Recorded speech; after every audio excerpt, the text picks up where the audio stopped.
Yes तो मुझे इश्क हुआ तो रोज सुबह का फीलिंग होगा। यस डेफिनेटली इश्क है। मैं I I love to introduce about my girl friend right now. If you wish to see whom I love the most, so I have one slapback mic. See the tattoo? Slapback mic. That was gifted to me in San Francisco. जो Elvis Presley के जो 6 mics थे, one was gifted to me. तो stand पे होता है. तो उस वक्त वो मेरी महबूबा होती है. लोग बोलते इतना चूमता है तू माइक को, इतना चूमता है. मैंने कहा इसके थ्रू भी मैं आप तक पहुंचता हूं, अपने पैशन के थ्रू भी पहुंचता हूं, टेक्निकली मैं इसके थ्रू भी पहुंचता हूं. तो ये मेरा इश्क है, ये मेरी महबूबा है और उसको मैं बहुत चिपकता हूं, बहुत फ्लर्ट करता हूं और कॉन्स्टेंटली गाता हूं. फिर तो ये देखिए मैं रिवील कर दिया. People hide but I said clearly that I have my the best lover.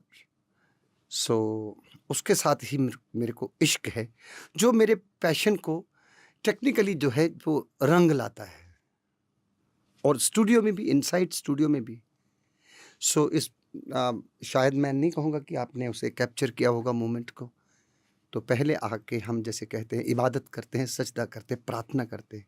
मैं पहले अपना माथा उसके चरणों में रखता हूँ माइक के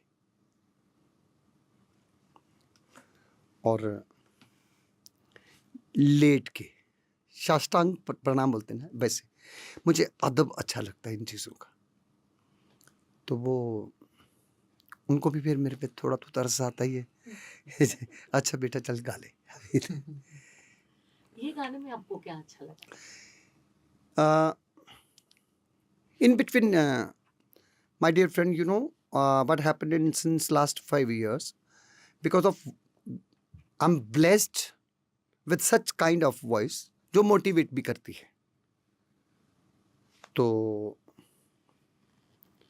that started from Chak De India, Jai Ho, कर हर मैदान फतेह, सिंघम, दबंग, टाइगर, है ना. सो एक दिन मैंने इसको भी अभिनव की बोला, तो मैं कहा जस्ट सी माई मोबाइल. तो इनकी एक मैंने पहले गाना गाया था. सो ही वॉज सरप्राइज्ड कि मोबाइल क्यों दिखा दे कैसे. तो मोबाइल पे देखा कुछ तस्वीरें, कुछ फोटो, कुछ पेंटिंग्स. कहते आप तो बहुत लविंग फीलिंग वाले हो. ये तो बड़े, हम तो बोलते थे बड़े कोई उस्ताद जी होंगे, कोई लेजेंड होगा, बड़े चैप्टर हो यार. तो मैं कहा यस, ऐसा एक गाना चाहिए romantic. Same thing I convinced some other composer of who they are my very close friends. So now वो once again it has been started. तो इनका गाना बहुत अच्छा है, मैंने सुना, मुझे बहुत अच्छा लगा. He is the composer Abhinav. तो ये एक नॉवेलिटी है. I started working with Mister Rahman in Chennai. तो चाहे कितना भी इलेक्ट्रॉनिक क्यों ना हो, कितने भी म्यूज़िक प्रोग्रामिंग के फॉर्मेट क्यों ना हो, बट दिल ज़रूर है वो उसमें. दिल हमारे कितने भी modest, like we see this kind of machines, software अलग हैं, इसमें बहुत फैसिलिटीज़ हैं, पर वो कहता है कि मुझे दिल दोगे तो मैं तुमको मैं रिजल्ट दूंगा. तो दिल तो हर किसी को चाहिए. इस गाने के लिरिक्स बहुत ब्यूटीफुल है, बहुत ब्यूटीफुल और बहुत अर्दी है. कंपोजिशन सूफियाना है. हाँ. और आपने वो कंपोजिशन और लिरिक्स को उठाया, उनमें जान फूंक दी. I am third character of every song. क्या मैं तीसरा पात्र हूँ हर गाने का. मैं तीसरा पर्सन हूँ, ये क्लियर है. I can never consider myself the first person of the song. I am not at all. मैं हमेशा हर गाने का जो भी मुझे अपॉर्चुनिटीज दी जाती है, if someone consider me to sing their songs, so I consider myself that I'm the third person, because I know that I compose sometime. I know the value of composing the song, composing the poetry.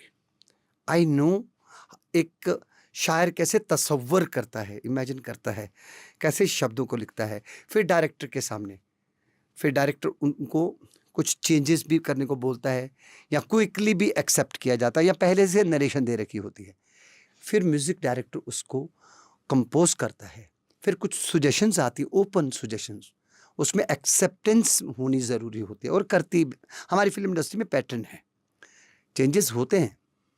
We are all very constructive minded, we don't stop our thoughts. Shooting पे पहुंचते पहुंचते भी कुछ चीज़ें नहीं हो जाती है। उसके बाद बारी आती है जब गाना तैयार हो जाता है, म्यूज़िक हो जाता है, लास्ट में मेरी बारी आती है। सो आई कंसीडर कि मैं थर्ड पर्सन हूँ, बट मेरी कोशिश होती है कि मैं लास्ट भी हूँ। उसके बाद फिर वो किसी को कंसीडर ना करे कि बस खत्म हो गया, उसके बाद गाना रिलीज हो जाए। इस गाने में भी वैसे ही हुआ, तो आपने उसमें सुपिंदर सिग्नेचर कर दिया। हाँ, कुछ कहिएगा, मतलब वो इश्क हुआ इतने डिफरेंट डिफरेंट स्टाइल्स में था हाँ। कि हमें भी इश्क हो गया। तो आप हाँ। कैसे आपने, मतलब how did you feel when you went for the song? Sweetheart ऐसे कि जो खुद दीवाना नहीं वो दूसरों को दीवाना कर भी नहीं सकता, ये पक्की बात है। आपके अंदर मौज नहीं है ना, आप तो लोगों को भी मौज नहीं चढ़ेगी आपकी, आप ही दीवाने नहीं हो तो लोग कैसे दीवाने होंगे। तो ये our work is not just a hard work, it can be smart work, but उसमें शरीर, हमारी कमिटमेंट, हमारे वादे जो भी हैं वो भले बहुत तेज़ तरार रहते हैं, पर अंदर एक जो फ्रेग्रेंस है, जो एक दीवानापन है, वो बहुत रिलैक्स्ड रहता है, बहुत शांत एकदम से, कि उससे उन्हीं चीज़ों को समझना होता है ना उसको, तो वो अग्रेसिव मोड पे नहीं होता। हमारी बॉडी लैंग्वेज पे हम मस्ती करते, फन करते हैं, हम वहाँ जाना है, रिकॉर्डिंग है, तो जिम्मेदारी वाला काम तो है, बट कहीं से भी से हार्ड वर्क नहीं। जैसे मैं एक रिस्की सेंटेंस है जो बहुत से लोगों हो सकता है नहीं एक्सेप्ट कर सकेंगे, बट मैं अपना मशवरा रखना चाहता हूँ। मैं काम सीरियसली नहीं करता कभी, क्योंकि मैं सिंसियरली करता हूँ। सीरियसली नहीं, सीरियस हो सकता है, सीरियस पैटर्न मुझे पसंद नहीं है, सिंसियर पैटर्न मुझे पसंद है। मुझे मौज मस्ती में काम, फ्रेंडली, दोस्ती, मस्ती। When I meet my directors I shake and I hug them. अगर डायरेक्टर लड़की हो तो भी मैं ऐसा नहीं, फिर मैं शेक हैंड ही करता हूँ। हाँ, नहीं फिर वो ऐसा महीने में 10 बार जाना कितनों को हक करोगे सर, नहीं ऐसा नहीं है। तो फिर मुझे इश्क हुआ, वो वाला चक्कर ना हो जाए। हाँ हाँ, तो इसमें आरती हमारी जो हैं, तो मैं जब इनसे मिला तो एक तो इसका कंटेंट, फिल्म का सब्जेक्ट बहुत अच्छा है। पहली बार वर्ल्ड में काइट्स कंपटीशन है, फ्लाइंग काइट्स का कंपटीशन है, और मेरा बर्थ श्री अमृतसर साहिब का है, जो जहाँ पे कहते हैं कि लोहड़ी के दिन कम से कम नहीं, मोर देन 50 से 60 लाख पतंगे एक साथ आप आकाश में दे सकते हैं। तो उसको 3 शब्दों से पुकारा जाता है। शर्तें भी लगती हैं उस दिन बाजी भी बोलते कि बाजी लगाना है ना, और बहुत ही मज़ेदार होता है। लेकिन पर्दे पे पहली दफ़ा लेके आए कोई, तो मैं जब गाना थोड़ी देर जब मैंने गाना लिख रहा था, तो मुझे एक बात का बड़ा चार्म था कि यार आज हीरोइन मेरे को गाना लिखा रही है। तो मैं पूछा उनको कि मैंने कहा योर शूटिंग इज़ डन, तो इन्होंने एज ए प्रोड्यूसर बोला कि यस इट इज़ डन। तो मैं कहा कैसा तजर्बा रहा, तो वो भी उन्होंने कहा कि ठीक है, बहुत अच्छा रहा, we are happy with the film. तो मैंने कहा आपके अपोजिट कौन है, तो तब ये समझी ये तो फ्लर्ट कर रहा है यार ये तो हीरोइन के साथ फ्लर्ट कर रहा है। तो उन्होंने बोला कि मैं प्रोड्यूस कर रही, मैं but otherwise I am an actress. तो थोड़ा मेरा मूड ख़राब हुआ, लेकिन देखो पहली दफ़ा मुझे लगा ये फ़िल्म की हीरोइन मुझे गाना लिखवा रही हैं। मतलब लिखा किसी और का है, लेकिन वो नरेशन भी बता रही हैं। तो फ्रेंडली एटमॉस्फेयर, स्वीट हार्ट मुझे बहुत अच्छा लगता है। आप 20 के हैं, 25 के, 40 के, 70 के, वो हमें बिना वजह के वहम है। दोस्ताना सलूक, फ्रेंडली, चार्मिंग, लविंगली, कलरफुल, मज़ा आता है काम करने का। तो एक बार फिर मुझे इश्क हुआ है दोबारा। अभी मैं क्या करूं? अब हुआ तो हुआ है, अगर दोबारा हुआ तो मैं क्या कर सकता हूं? और ऐसा इश्क अभी होता रहेगा, because I have started receiving calls from film industry people also. कहते सही बात है यार, तू जब हौले हौले से हवा लगती है, क़यामत क़यामत भी सुना था, तो हमने कहा कि ये मतलब हर जॉनर को इश्क करता है। जो उस मुझे अपॉर्चुनिटी दी जाती है उसे मैं सिंसियरली करता हूँ, पर माहौल मस्ती का होना चाहिए। ये बहुत इनका अलग एक जॉनर है। ये हर किसी का एक तरीका होता है काम करने का, कंपोज करने का। तो मैं म्यूज़िक डायरेक्टर को कभी डोमिनेट नहीं कर सकता। वाई? डायरेक्टर ने उनकी धुन को, उनकी कंपोजिशन को पसंद किया है, प्रोड्यूसर को भी पसंद है, टीम को भी पसंद है। तो मुझे पता है कि कई रास्तों से निकल के आया है गाना। तो उस वक्त थोड़ा बहुत हम खेलते हैं। आई सो स्वीट। मैं पूरी फिल्म इंडस्ट्री का तहे दिल से शुक्रगुजार हूँ कि वो कभी कभी मुझे मौका देते हैं कि सुखी पाजी आपके मन। पाजी तो मुझे अभी मेरे मेरे फ्रेंड भी बोलते हैं, सारे पाजी बोल देते हैं। मैं किसी को बताया, मैं कहा इसका यार इसका नाम मतलब ब्रदर होता है, तो वो थोड़ा ध्यान रखना। अच्छा, हमको तो पता ही नहीं था, हम तो कब से तो आपको भाई भाई बोले थे। फिर मैं क्या होगा, सीढ़ियों क्यों मारते फिर? हाय डार्लिंग भी और पाजी भी। तो अभी पाजी is set into friendship, is another word of friendship. Sir वो अच्छा लगा कि आपने डिक्शनरी बदल दी। हाँ हाँ। मुझे बताएगा कि ये जो सॉन्ग था उसका मूड कैसे लगा आपको? मतलब what did you feel when you here it? ये ना स्लिम ट्रिम है, kind of my kind of person who started a career with the larger than life cinema. तो हमको एक थोड़ा वहम हो गया था आदत के साथ साथ कि हर चीज़ लार्जर होनी चाहिए, हर चीज़ बड़ी बड़ी होनी चाहिए। तो वो थोड़ा उस सोच में फैट आ गया था, वो फैटी हो गई थी।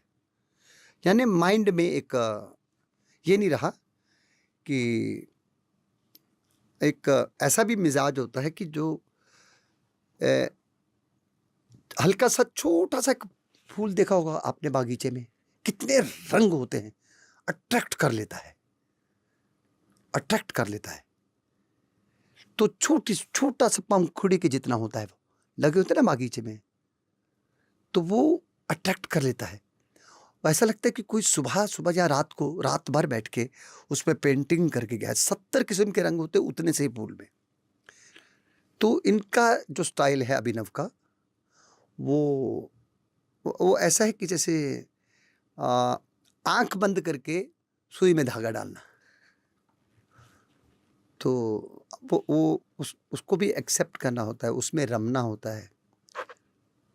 तो उसका फिर जब लिखते हैं गाना, तो पोइट्री जो है वो ऑलरेडी सिचुएशन को नरेट कर रही होती है। फिर बस यहाँ वहाँ थोड़ा देख लेते हैं तो मूड बन जाता है। आपने बचपन में पतंग उड़ाया? बहुत बहुत। यहाँ पर एक वो पंजाबी में बोलते चीरा आ जाता था, पतंग उड़ाता। मैं पतंग का, बल्कि ये मेरा 3rd सॉन्ग हो जाएगा। पहला था 1947 अर्थ में रुत आ गई रे, सेकंड था उड़ी उड़ी जाए दिल की पतंग, and this is the 3rd one. इसी बात पे गाने के कुछ बोल आपसे न सुने तो कैसे हो? और इनके साथ ही गाएंगे मुझे इश्क हुआ है, हाँ मुझे इश्क हुआ है। म्यूजिक डायरेक्टर तो अभी क्या है ना, मैं बैठे बैठे समाचार पत्र हो गया हूँ, वो उसका वो स्पीकर। तो ऐसा भी दिखाई देने लगा कि सुनाई भी देने लगा कि ये दूसरों को मौका ही नहीं दे रहा बस हाँ खुद ही इज्जत किया उनको भी करने दो तकने से तुझको मुझे इश्क मिलता है तकने कितना अच्छा शब्द है आम भाषा का तकने से तुझको मुझे इश्क मिलता है चरखा अतरंगी सांसों में चलता है आओ चरखा तिरंगी सांसों में चलता है हो तकने से तुझको मुझे इश्क मिलता है मुझे इश्क हुआ है हाँ मुझे इश्क हुआ है अब हुआ है तो हुआ है Superb. Thank you. वेलकम मुझे इश्क हुआ has been a whole journey. When we made it, it was very simple song, like just very folkish, very earthy, and very very like गांव वाला feel थोड़ा सूफी थोड़ा गांव की बात है. And then slowly वो उसमें और चीज़ें ऐड होती गई. Then समीर जो डायरेक्टर हैं इसके उन्होंने कुछ अपने पर्सपेक्टिव दिए. आरती टोल्ड मी फ्यू थिंग्स कि कुछ ऐसा कर सकते हैं, ये चीज़ें ऐड कर सकते हैं. Then me and Neeraj, who is lyricist of the song, we sat together and we made few changes and we incorporated those feedback. And initially it was a very simple, very folky idea. A very, very simple melody, very folkish, very traditional, very conventional. But it has certain beauty, certain nuance, and a freshness to it. It is traditional, yet it is very fresh.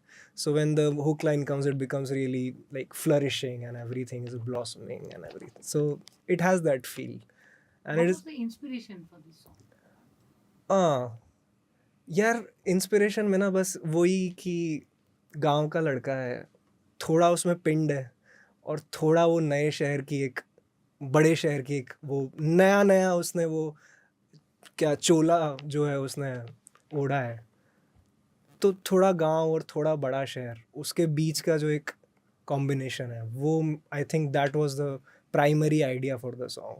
Yet that's why I was telling you कि थोड़ा traditional है, थोड़ा freshness है. सो या And what is it that you love about the song so much? What I love, everything, yeah. It's so complex to answer this question. Everything I love. And- Lyrics are beautiful. The notes which we have like got into it. Instrumentation, so many people and instrumentalists have contributed to it. That's what I was saying कि छोटा सा idea था, छोटा सा simple सी tune थी, and everyone came together and made it so big, so huge. Yeah. Tell me that when you had the mood for the song and the lyrics came to you, what is it that came to your mind? What made you compose it the way it is? The earthiness, I would say. थोड़ा वो अपनापन जो है ना, I am sure you might have heard the song. So वो अर्दीनेस जो उसमें लिरिक्स में जो अर्दीनेस है एंड द कैरेक्टर की जो अर्दीनेस है, वही आई थिंक वही इंस्पिरेशन थी. And I wanted to make it as earthy as possible, as desi, as simple as possible. The mood is Sufiana. Yeah, the it lyrics is. are earthy, and somewhere you have that cross between village and the way you rise in love. Correct. So how did you actually achieve this combination? It's not easy, no? That's where Paji comes into the picture. So we never thought about like the question which you put na, we had that idea in our head कि यार we need to bridge that gap. But when Paji came into the picture that he'll be singing the song, everything, we forgot everything. And when he sang the song, he gave so many colors, and the way he bridged both the things, both the gaps, it was so beautiful that after he sang, I didn't even think about anything else. कि ये उसमें missing था या ये था या I need to do this और अभी ये करना है, nothing. He just sang it and my song was done. I never thought about anything else after that. A good singer always breathes life into 100%. the words and the 100%. composition. 100%. Can we hear it from you? Then we'll move to Paji when he sings. तकने से तुझको मुझे इश्क मिलता है, चरखा तिरंगी सांसों में चलता है, जिक्रा जब तेरा गैरों होठों चढ़ता है, तेरी ही फिक्र में क्यों दिल गुजरता है, मुझे इश्क हुआ है, कुछ रंग हुआ है, दम दम में मजा है, मुझे इश्क हुआ है, मुझे इश्क हुआ है. It has that Kumari, मुझे इश्क हुआ है. That's all Yeah, it is actually about. takes it to that level ना, कुछ और ही गा Yes. देते हैं. Yes. And throughout this, if you'll notice, throughout the song, we are defining that only कि अब मुझे इश्क हो गया है and I'll do everything for you. कभी दरीचों से बहूंगा मैं किरण बन के, कभी मैं एक छोटी अंगूठी बनूंगा जो उंगली के नाप से छोटी होगी, तो फिर मैं निकलूंगा नहीं. That credit goes to Neeraj completely. It's his idea. So yeah. Very nice. Yeah. Come. So tell me, Neeraj, what made you write this song? अभिनव नहीं होता तो ऐसा गाना निकलता नहीं, क्योंकि ना मैं तो ये मानता हूँ कि आप कई तरह से लिख सकते हैं गाना, मतलब है ना, और काफ़ी हद तक ये आपका मतलब टीम वर्क होता है. और अभिनव वैसा वाला है जो मतलब जल्दी से खुश नहीं होता, तो है ना, उसको ये भी मालूम है कि नीरज भाई मेरे को यहाँ पे ई की मात्रा चाहिए, आ नहीं चाहिए, ए नहीं चाहिए, ई चाहिए, यहाँ पे ई की मात्रा में करो. तो वो अपना गेम जानता है, तो अच्छी बात है. ऐसे जब आप अच्छे लोगों के साथ काम करते हो तो अपने आप काम अच्छा निकलता है, इसमें कोई शक नहीं है. कि अगर एक अच्छा कंपोजिशन है तो लेकिन उसकी फर्स्ट एसेंस तो लिरिक्स ही होता है. अभी कैसे कोई सोच सकता है कि इश्क में वो एक अंगूठी बनेगा जो उंगली से बाहर नहीं निकलेगा, मतलब बहुत जो प्रोसेस है गाने का होता है जनरली, जो मतलब कम से कम मैंने 90-95% जो काम किया है उसमें पहले कॉम्पोजिशन होती है, तो एसेंस उसके अंदर पहले डाल दिया जाता है. आपको पता है कि ये देसी गाना है, ये देसी कॉम्पोजिशन है, और इसमें इस तरह के शब्द आएंगे. अब अगर आप कोई वेस्टर्न उस पर काम कर रहे हैं तो उसमें उस तरह के शब्द आएंगे. तो मतलब वो कहीं ना कहीं कॉम्पोजिशन में ही छिपा होता है कि इसमें शब्द कैसे आएंगे, मतलब कि देशज शब्द आएंगे, उर्दू शब्द ज़्यादा अच्छे लगेंगे. अब अगर है ना कोई देशभक्ति गाना मेरे को लिखना है तो काफ़ी चांसेस हैं मैं हिंदी के जो हिंदी वाले शब्द हैं वो यूज़ करूँगा. अगर मेरे को सिडक्टिव गाना है ना लिखना है तो काफ़ी चांसेस है मैं उर्दू वाले शब्द यूज़ करूँगा, क्योंकि उसमें वो वाला फील है, उर्दू में वाली चीज़ होती है, नाजुकता जिसे आप बोलेंगे. अब मेरे ख्याल से है ना ऐसा कोई वो नहीं होता कि सूफियाना गाना है तो इसमें ये नहीं फिट हो सकता. और मेरी जो अप्रोच होती है जनरली लिरिक्स के मामले में, उसमें इमेजरी बहुत स्ट्रांग होती है और मेरा विजुअल सेंस वैसे भी बहुत स्ट्रांग है, और मैं उसे बहुत ज़्यादा यूज़ भी करता हूँ कि हाँ मतलब ठीक है, एक लाइन में इमेजरी, एक लाइन में इमोशन, एक लाइन में इमेजरी, एक लाइन में इमोशन, इस तरह से चला जाए. तो आपने पूछा ये कहाँ से आई, मतलब how did ये you visualize these, I'm saying, in a song which तो- is both earthy and Sufi? तो हाँ मतलब मेरे को ये नहीं मैंने इसे ऐसे तो सोचा ही नहीं कि ये सूफ़ी है और इसमें ये नहीं आ सकता. मतलब आ सकता है, क्यों नहीं आ सकता, क्योंकि मतलब आप जब सूफ़ी बोल रहे हैं तो सूफ़ी में लिरिक्स जो अगर आप कहना चाहें तो वो लवर के लिए ही लिखे जाते हैं. उसमें वो खुदा है लवर है ना, उनकी बात हो रही है, और वो काफ़ी हद तक स्पिरिचुअल लव होता है. तो मतलब लेकिन स्पिरिचुअल लव भी आपको चीज़ों के थ्रू ही है ना जाहिर करना होगा ना, मतलब है ना. अगर आप अब मैं खुदा को तो है ना माला पहनाता हूँ, लेकिन जिसको मैं प्यार करता हूँ वो अंगूठी पहनती है, वो बालियाँ पहनती है, और अब मैं उससे सीधे इनफैक्ट है ना, मेरे को जब हम जब शुरू में गाना कर रहे थे तो अभिनव ने मेरे को बोला कि मेरे को तो ये लाइन चाहिए, मुझे इश्क हुआ है, मुझे इश्क हुआ है के साथ ये आया था. मैं जिस तरह का लिरिसिस्ट हूँ, मैं अपने अगर मैं लव सॉन्ग लिख रहा हूँ तो मैं उसमें प्यार, इश्क और मोहब्बत, ये 3 शब्द तो आएंगे ही नहीं. अगर प्यार और इश्क और मोहब्बत के बारे में गाना है तो ये ही नहीं आने चाहिए और बाकी सब कुछ आ जाए. अगर ट्रैवल सॉन्ग है तो उसमें राहें, मुसाफिर और मंजिल, है ना, ये शब्द ना आए और आप उसे शो कर सको, वो ज़्यादा बेहतर जगह है लिखने के लिए. तो आपको गाने से इश्क कैसे हुआ और आपने ये लिरिक्स कैसे लिखे? Give me a little about the process, about how you used, how it came to you. I just need a देखिए feel. हमने है ना 3 या 4 ड्राफ्ट्स लिखे होंगे, मतलब है ना, और हमने बड़ी अच्छी लाइंस है ना किल करी यहाँ तक पहुँचने के लिए. और जब हम उन्हें किल कर रहे थे तो हम ये भी सोच रहे थे कि ये अच्छा काम कर रहे हैं कि नहीं कर रहे हैं हम, है ना, मतलब है ना, आगे जो कुछ भी आने वाला है हमें नहीं पता क्या. पर धीरे धीरे वो शेप अप होता गया सब कुछ, और मैंने भी रियलाइज़ नहीं किया कि ये पूरा गाना चीज़ों के बारे में हो गया है. मतलब है ना, दरीचा भी आ गया, अंगूठी आ गई, और है ना क्या बोलते हैं बालियाँ आ गई है ना नाव आ हाँ गई। हाँ। तो वो धीरे धीरे प्रोसेस मतलब ऐसा इंटेंशनल नहीं था कि हम चीज़ों के बारे में लिखें, लेकिन जब वो पहला एक है ना मुखड़ा से शुरू हुआ तो वहाँ पे एक चीज़ आई, फिर है ना सेकंड पे आए तो फिर वहाँ पे दूसरी चीज़ आई, तो वो इस तरह से अपने आप आता गया चीज़ें मतलब And how did you feel when the song happened, and then how did you feel when Suki Paji lent his vocals? देखो कुछ गाने होते हैं जो आपको है ना शुरू में ही फील आ जाता है कि ये तो बहुत अच्छा गाना है, तो है ना ये वैसे वाले गानों में से था। कुछ गाने होते हैं जब निकलने के बाद पता लगता है कि है ना हाँ यार पब्लिक पसंद करी है, हमें पता नहीं था ये इतना अच्छा गाना निकलेगा। तो इसमें तो हमें मालूम था मतलब है ना कि इसमें सब कुछ ही है ना एकदम करेक्ट है मतलब, तो ये इसमें गलती नहीं हो सकती। तो मतलब मुझे इश्क हुआ भी इसमें है, उससे आपको प्रॉब्लम नहीं है?